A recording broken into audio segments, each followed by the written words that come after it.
St. Paul's outside the walls is in fact the youngest of the 4 major basilicas of Rome, because what had happened to it, it was still in very, very good condition, but unfortunately they were doing a restoration of the church in the 1800s, where somebody lit a torch, left it on, and the flames started to create a fire in the roof of the church itself, which is very similar to what happened to Notre Dame in Paris in 2019.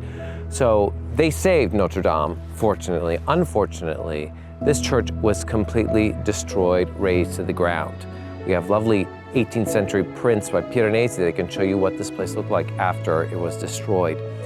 But fortunately, they rebuilt it. They rebuilt it during what we would call in England or in America the Victorian time period. It's not done in the Victorian style, but it's very much of the 19th century style, hearkening back to the original old church of St. Peter's, where we go in through a portico, we see a beautiful facade where the mosaics are on the outside here and they're not protected at all.